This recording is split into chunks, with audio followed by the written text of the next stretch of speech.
La autoridad colabora en el proceso educativo de los valores. Para eso está la autoridad. Se asume además que todos seguimos aprendiendo. Se tienen que practicar los derechos humanos y todos ser tratados con un respeto refinadísimo. Voy a una conclusión provisional y ya termino. Adelante. La educación y la instrucción tienen hoy problemas de muy difícil solución. Para eso nos juntamos, para imaginar con creatividad nuevos caminos. He sido en esta exposición como el mal tirador que agarra un puñado de piedras y tira a ver si alguna pega en el blanco. De eso se trata, de provocarlos, de hacer que la ratita nos funcione en la cabeza, que se mueva, que nos sacudamos y podamos ir imaginando nuevos caminos. Para eso es el simposio que hoy estamos, aquí en el que estamos. Tendríamos que confesar de entrada que no sabemos cómo solucionar todos estos complejos problemas de la educación. Pero es indudable que tenemos que transformar radicalmente el modo en que nos estamos organizando y el modo en que estamos educando.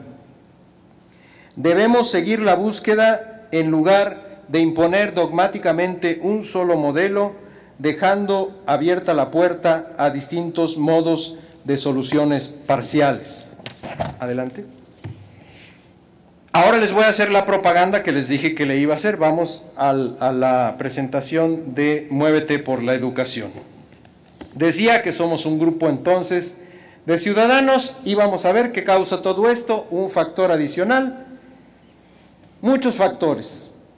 Quiero aterrizar en este problema en la simbiosis atípica entre el CENTE y la SEP, que es inexplicable y no recomendable, y representa una obstrucción al avance educativo en México. No lo estoy diciendo yo, lo dice el relator especial de la ONU sobre el derecho a la educación.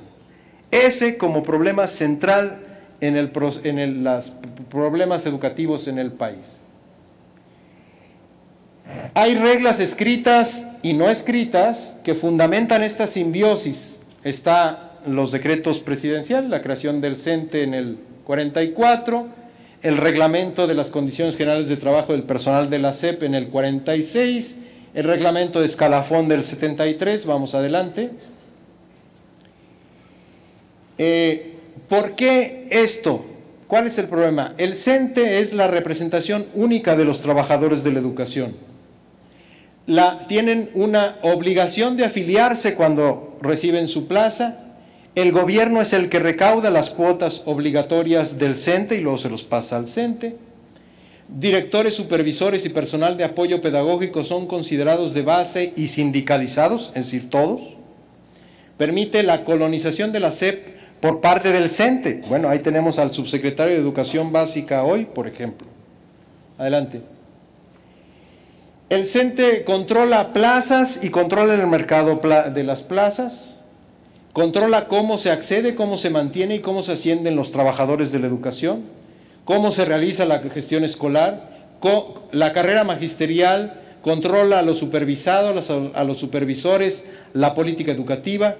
Al menos 22 secretarías de educación en los estados y la Subsecretaría de Educación Básica Federal están controladas hoy por el sindicato. Adelante. La cúpula del CENTE está privatizando, de hecho, la educación pública en México. Hoy es patrimonio de una camarilla y no es patrimonio del conjunto de la sociedad. Adelante.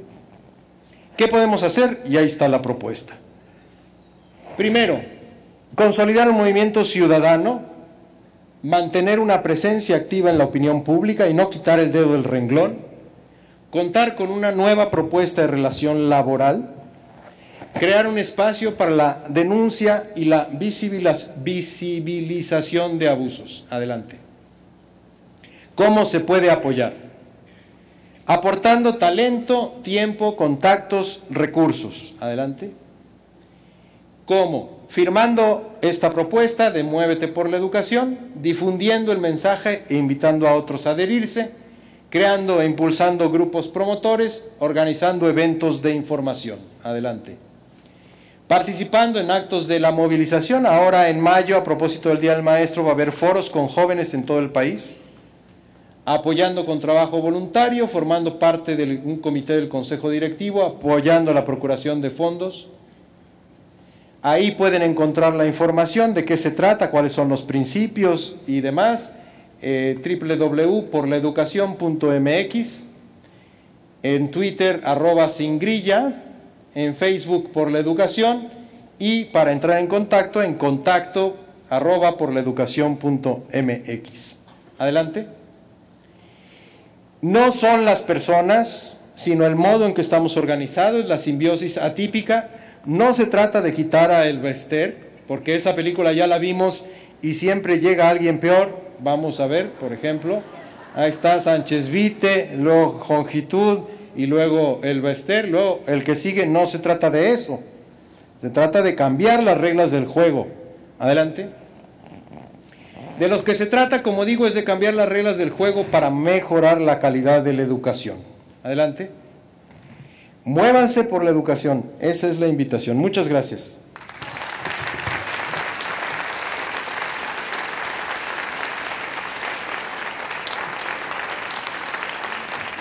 Muchas gracias, apreciamos sus interesantes ideas y planteamientos, sus interrogantes agudas, la disposición para dialogar ahora con el público invitado.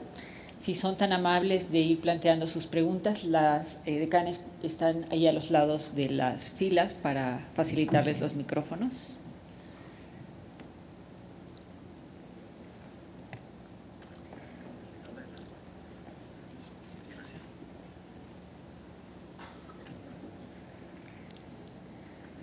Cómo es que nos dejaron paralizadas los planteamientos del maestro Fernández, ¿no? ¿Qué tal? ¿Cómo están viviendo esto en sus escuelas, en sus grupos, en sus equipos? ¿Qué nos cuentan? ¿Qué nos regresan de esta visión crítica de la situación educativa?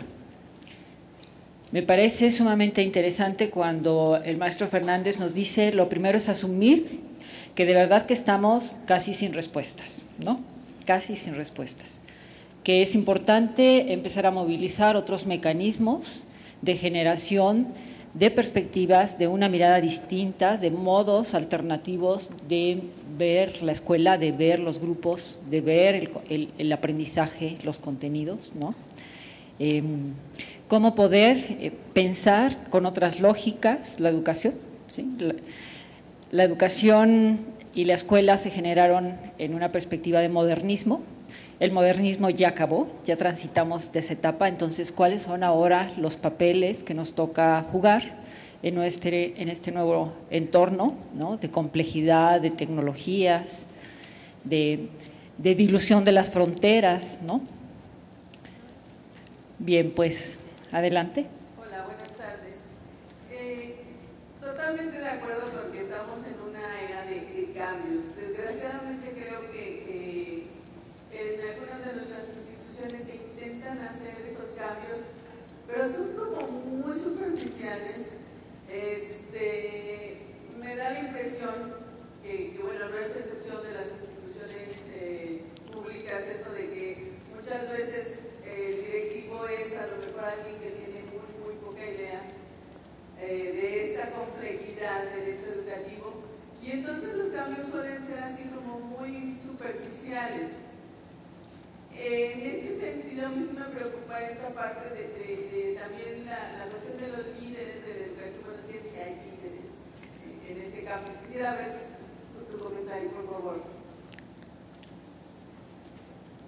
Sí, ¿alguien más?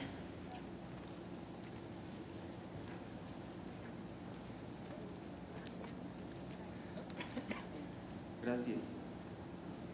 Bueno, nada más a manera de tal vez sugerencia, algo que nos pudiera enriquecer con su experiencia ante cuestiones como tanto de jóvenes, digo, de personas de 25 años aproximadamente y de casi 60, que ambos trabajan en el Estado de México, uno para la Universidad Autónoma del Estado de México, el otro para el sistema educativo estatal, y comentan: a mí todo me da igual en la educación, no tengo fe, lo que me interesa es este siglo XXI que se mueve únicamente por el dinero, el conocer, el viajar, el disfrutar, porque esta vida quién sabe si haya otra, y el que crea que hay otra vida, que me lo demuestre. Bueno, desechamos argumentos que dicen que yo estoy en contra de ellos, pero bueno, no sé exactamente cómo refutar sus ideas. O sea, algo que podría comentar. Gracias. Gracias.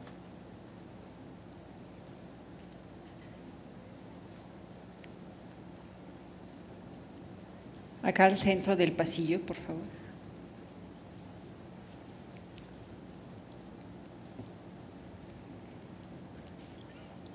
Buenas tardes, mi nombre es Silvia. A mí me gustaría que nos ampliara un poco más la información acerca de la propuesta de Movete por la Educación respecto a una nueva relación laboral.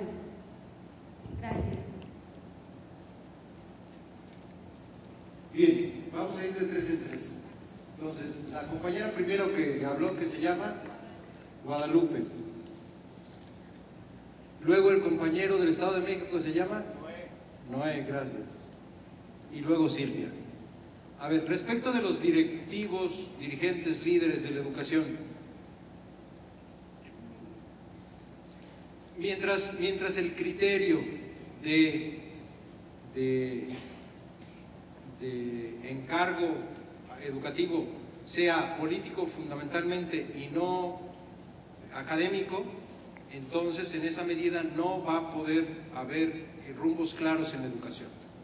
Entonces, de nuevo lo que digo es el CENTE un aparato político, no educativo, no académico, el que asigna las direcciones, los secretarios de educación, el subsecretario, lo que sea, y en esa medida la experticia, perdonen la palabra, en lo que son expertos es en movilización política, no en cuestión académica y educativa.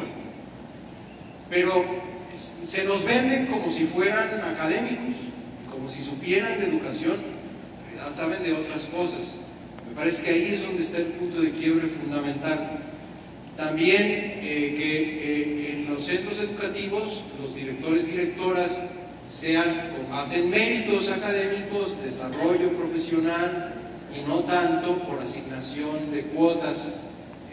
Eso no dije, se me olvidó en la exposición hablar de que hay alrededor de 60,000 delegados sindicales en el país que están costándole al país del CENTE 2.247 millones de pesos. En 2009 eso nos costó 2.300 millones de pesos cuestan los delegados sindicales, a eso se dedican pues. Entonces, y traía muchos recortes de prensa, pero por ejemplo dice: México es el país que más invierte en educación sin resultados, y pide a la SEP no engrosar la lista de maestros, delegados sindicales, etc. Pero bueno, eso digo que por ahí podríamos empezar a destrabar la madeja. Es no la panacea, pero puede ser el cabo desde donde podríamos empezar. Respecto de lo que dice el compañero Noé, efectivamente esos comentarios que relata son un reflejo de la situación actual que dificulta el proceso educativo. Justo de lo que hablamos, hay poco aprecio por el saber, hay el afán de una rápida satisfacción, además hay una pérdida de sentido de la vida y de las dimensiones trascendentes y gratuitas de la existencia humana, que